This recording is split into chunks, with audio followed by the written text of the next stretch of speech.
I hate to be the bearer of bad news, but I don't think it's worth it to drive for Uber and Lyft in 2026. And I'm gonna get into a lot of different things in this video that you probably don't know about. And I'm gonna give you the honest truth about why, I hate to say it, Uber and Lyft is just not the way it used to be for all my drivers out there. Now for this video, I'm gonna make it a bit of a raw, unedited fireside chat style video. I do these every once in a while. I'm supposed to be like super quick with like numbered points and all this kind of stuff. I'm gonna pretend as if me and you are hanging out and you're like, hey man, don't give me all this kind of YouTube hype. Just give it to me straight. Should I drive or not? Here's a big thing I'm gonna say right now. And this is the first time I've really ever stressed this point when it comes to like an update year to year. Because every year I do an update video about driving for Uber and Lyft, the newest things going on, the legal aspects, how much are you gonna make as a driver, which is what everybody wants to know, and we'll talk about that. But the big thing for 2026, self-driving cars. We already know about it. I've done a bunch of videos about Waymo. I've talked about it. You, unless you live under a rock, you've already heard about self-driving cars right now. And here's where things are getting heated. Right now, as we approach 2026, in the year of 2026, we're gonna have self-driving car wars. Sounds crazy. This is like Black Mirror, but the future is here. Because originally we had Waymo, right? And Waymo right now is in pretty much almost either A, it's in a major city right now in the United States, or B, it's planning to. You're talking about San Francisco, Los Angeles, Phoenix, Seattle, San Diego, Philadelphia, Washington, D.C., New York, Boston, Miami, Atlanta, Austin. The list goes on and on and on. So either A, Waymo's already in a major city, or all the major cities in the United States, or B, it's going to be. Now they're spreading to London. So Waymo's getting international. Another thing is you have Zoox. Zoox just debuted in Las Vegas with their own self-driving car. It's kind of a one-stop shop just in Vegas with designated pickup and drop-off locations. These rides are free, so they're kind of like the beta testing stages. But Zoox is now being a competitor with Waymo. And now you have Baidu, hopefully I'm pronouncing that correctly, Baidu, a Chinese company, making their cars called the Apollo Go, that's also trying to get into the self-driving car war and battle. And then you have Tesla. Tesla, which is going to be an interesting kind of curveball. I don't know how that's going to go because there's millions of Teslas out there. I don't know how that would work. You know, again, I've talked about this in other videos where it's like, like when it comes to Tesla, could I maybe download an app if I own Tesla? My Tesla leaves, and it's literally the definition of passive income, where it does all these rides for me and comes back and parks. And I almost rent out my Tesla to the Tesla company. I don't know how that's going to happen, but Tesla's going heavy into the self-driving car world in terms of ride shares, robotaxis, all these different names that we've heard of. And never has it been more apparent that things are starting to be taken over by self-driving cars than is happening right now and in 2026. This is my biggest concern for Uber drivers and Lyft drivers because I've talked a lot about the negatives. And there's a few different ones I will ramble off. One, Uber drivers and Lyft drivers are getting paid less than before. If anything, and I've said this before in a lot of videos, but I'll say it super quick, when I first started driving in January of 2015, so over 10 years ago, the average amount an Uber driver and a Lyft driver made, when someone asked me, was $20 to $25 an hour. Now, that's pretty much the same. If anything, it might be lower. Like, I think on average, if I had to give you one number, like doing the fluff, I'd say 22 to 23 an hour on average is what you're gonna make as a driver. Your location, in case you didn't know, is the number one factor that determines how much money you can make. And that's been a reoccurring theme throughout this channel. I've started saying that from the get-go, from the birth of this channel. That was in almost every video, almost annoyingly so. But that's never been more true, I think, especially now, because we're entering in a weird paradox of driving, where one, like I said, drivers are making less. Two, Uber and Lyft is taking out a bigger cut than before. Before it was an 80-20 split. Now it's kind of variable. You're probably looking at a 30-70 split, maybe even a 40-60 split. So Uber and Lyft is taking out a bigger cut now of your earnings. Three, that money's not hitting the same. 20 to 25 an hour in 2015 does not hit the same as it does now. Four, your expenses are higher. Like oil changes, gas, all these different things. Your expenses are higher. And then lastly, number five, too many cooks in the kitchen, too many drivers on the road. These are the big five factors that are really working against rideshare drivers.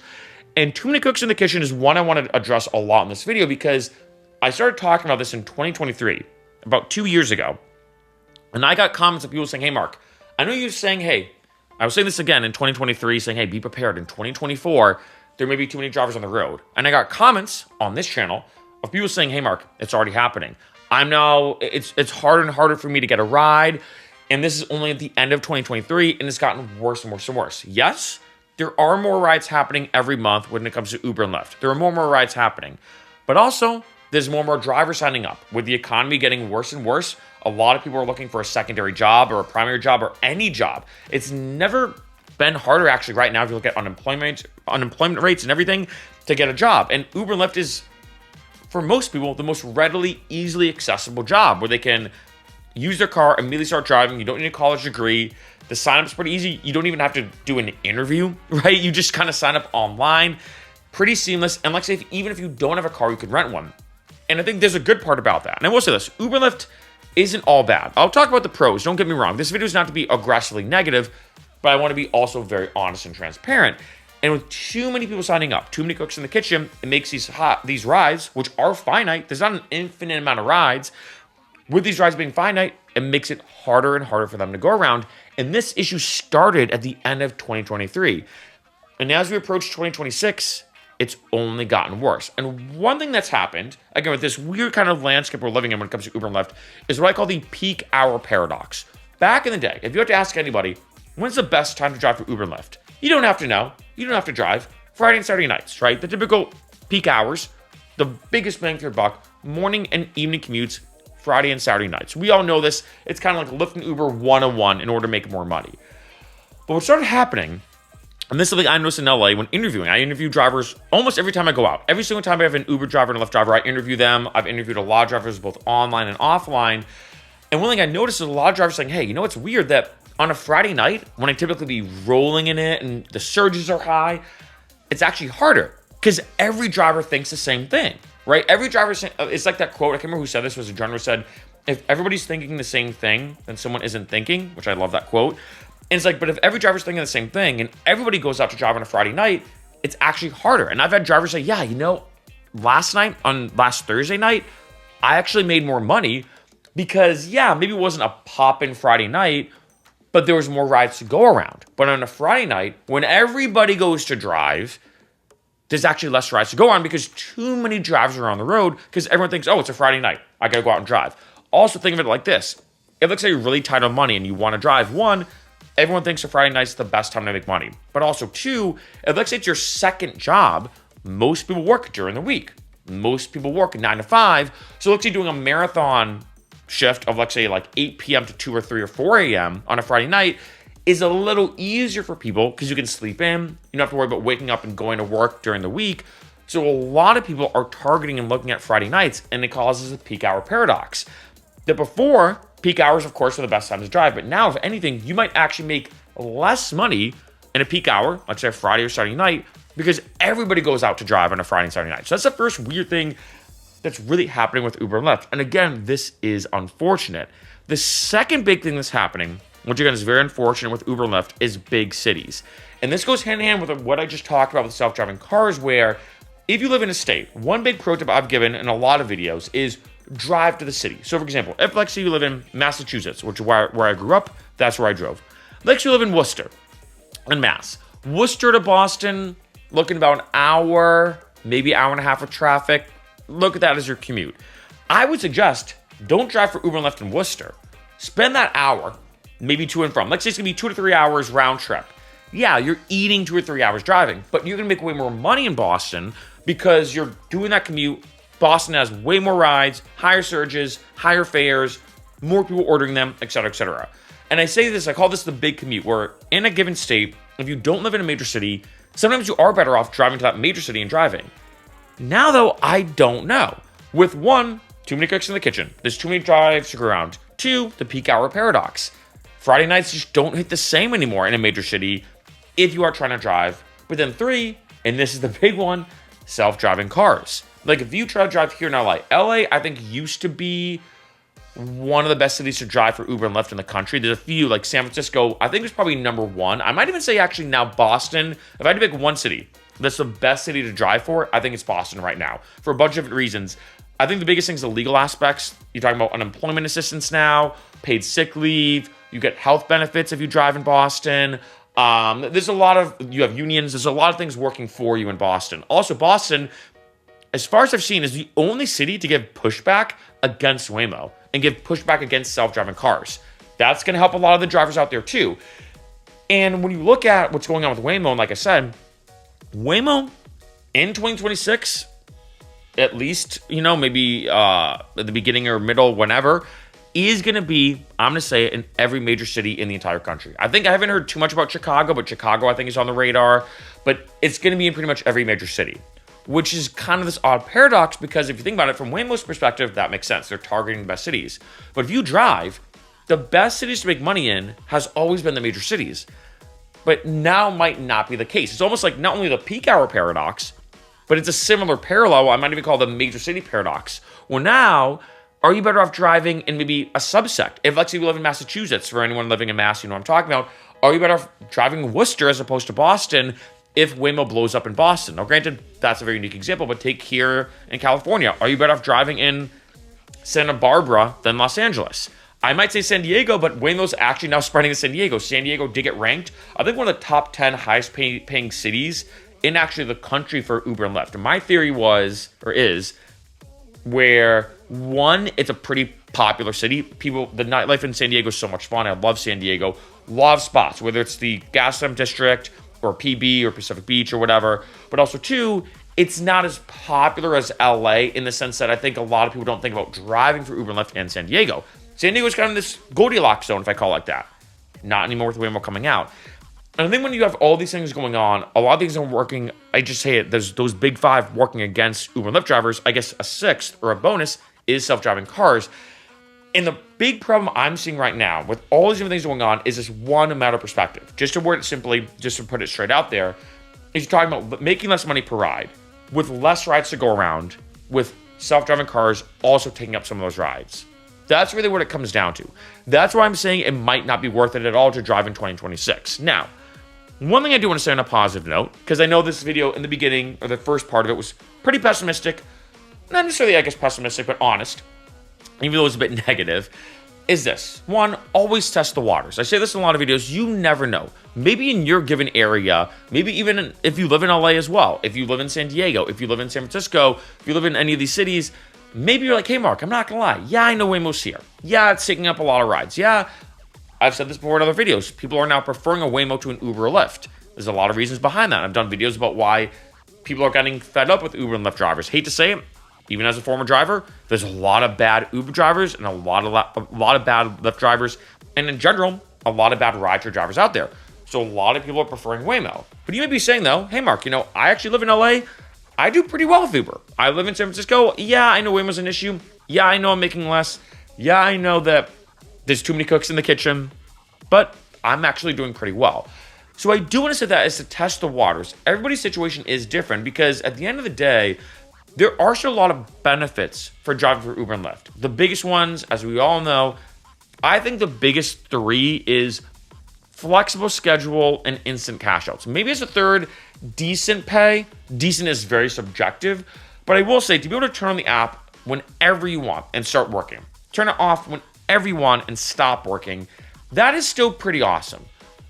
Uber and Lyft is far from perfect, but there's no denying it that Uber and Lyft has literally allowed millions of people and enabled millions of jobs for people, whether it's their primary job or their secondary job or even their third job, There's a lot of benefits. So I do want to say that. I'm not trying to sit here and say, don't drive for Lyft and Uber. Don't do it. Absolutely not. I'm just saying it might not be worth it.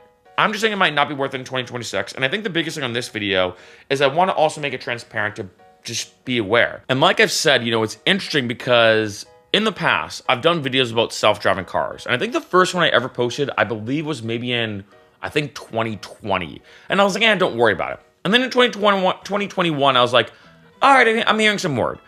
And then in 2022, I was like, just be aware of it. Then in 2023, I'm like, ooh, they're kind of here. Then in 2024, I'm like, ooh, wow, self-driving cars are getting more and more. And then, I took my first ever Waymo in June of 2024. Very, very trippy. And then now, just kind of used to it. And I think that in 2026 is the first time I'm saying it is an issue. I think this year, it's still what I'm going to look at as the beta stages of self-driving cars.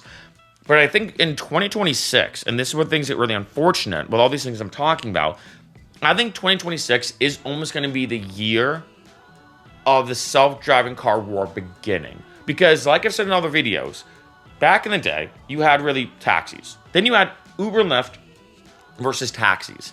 And then Uber and Lyft, of course, destroyed and won.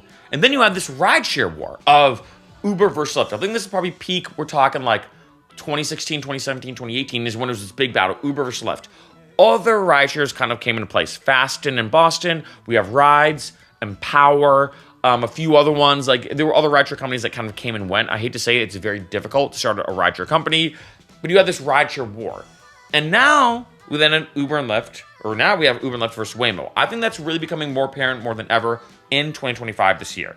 But then 2026, we're moving to this next step of Waymo versus Zoox, or Zoox versus Birdu, or Tesla versus Waymo, or whatever. We basically have these now different self-driving, robotaxi, autonomous vehicles, blah, blah, blah, all these different things. We basically have these robots, robot drivers, robot vehicles, battling each other. Which one's better? Which one's more preferred? Which one's going to be cheaper? All these different things. And the problem is when you have this battle, passengers do kind of win. Because if you think about it, the biggest thing is the money. The money, maybe the convenience, but I think the biggest thing is the money. And a lot of people are saying, hey, take our Waymo, it's cheaper. No. Take Birdu with the Apollo Go, it's going to be cheaper. No. Zoox in Vegas right now is free. Why would you pay money when Zoox is free? Granted, Zoox will eventually start, charging people money, of course. But, you have all these different things going on. And the thing is, passengers win, I think, in some sense of that, where they can get the cheapest one. It's a battle just like Uber versus Lyft. Does work out well for the passenger because it's not a monopoly. But the people that get affected, the people that get hurt are the drivers, human drivers. Because when people are deciding between let me take a step back. When people are deciding between now Uber and Lyft versus Waymo, they may look at the cost, the convenience, the style of the vehicle. Do I want to be alone or not? A lot of people are preferring Waymo. But then taking that a step further, when people decide or start deciding, I think a lot in 2026, and do I want to use the Tesla rideshare app? If I'd even call it ride sharing, right? The Tesla robotaxi app, or do I want to use the Waymo app? Which one? Uber Lyft is not even on their mind. It's not even on their mind. And I think the problem is with all these big 5 negative factors going on with Uber and Lyft, it's almost like Waymo and these self-driving cars and everything make it significantly worse and enhance all these negative things. Now, it's going to be harder for you to get a ride. Even when you do get a ride, it's going to pay you less. On top of that, Uber and Lyft is still going to take out a bigger cut than ever before. Then on top of that, you got to make sure that dollar, that money that you make from those rides that you were able to get has to be able to pay for your expenses, which are now more expensive because of inflation and everything that's going on with the economy. And again, I'm not trying to be negative. I'm not trying to scare anybody. I don't want any, because I know there are people probably watching this video who are considering driving. And they might be like, oh, you know what? This sounds like a sugar honey iced tea show. If you catch my drift, I'm not going to even touch or poke this bear with a stick or poke this hornet's nest. There are other people watching this video who maybe drive who are like, oh, Mark, I drive right now, but I want to continue driving. I like driving for Uber and Lyft. It's great. I can make ends meet, et cetera, et cetera. And I think it's a tricky landscape. And I think no matter what, at the end of the day, this is what I say to a lot of people, whether you are not driving or whether you are driving, you might as well test the waters and feel it out. The good thing about Uber and Lyft is you never are locked into anything. You don't have to pay money for a subscription service. Yes, there are some apps that do have a subscription service, like Empower is one of them. But for most people, you drive for Uber or Lyft.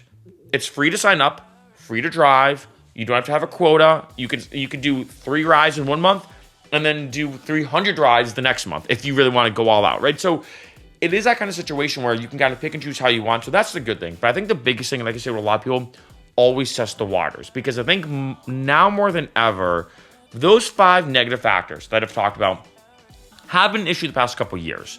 But now we're adding in a bonus one, or the 6th biggest negative factor when it comes to driving, and that's self-driving cars. And like I said, I think in 2025, in this year, it's started to become an issue. I don't think it's red lights blaring alarm level yet, but I think it's approaching that. I think it's almost like yellow level, if I word like that, if you do live in LA, if you do live in San Francisco, if you do live in these areas, because these areas are very tech focused. And with tech focused, one, some people just want the newest best thing. It's a shiny new toy. A lot of people like Waymos. It's more technologically advanced than Joe Schmo's Honda Civic. Hate to say it. But then also two, let's be honest, people in LA and San Francisco have money. And this is why I said before that OB did a study, found that Waymos on average are more expensive than Uber and Lyft, but people are still preferring them. They're still saying, hey, I know it's $5 or $10 cheaper for this Waymo. It's $15 more expensive for this Waymo. I'm still going to take the Waymo. Even if it's more expensive, I'm still going to take it because people in LA, people in San Francisco have a lot of money. 10 or 15 bucks to them is nothing, right? So this is the world we're living in. And again, for this video, I'm not trying to be negative. I'm not trying to scare anybody or spread FUD, fear, uncertainty, and doubt, but I'm also trying to be honest.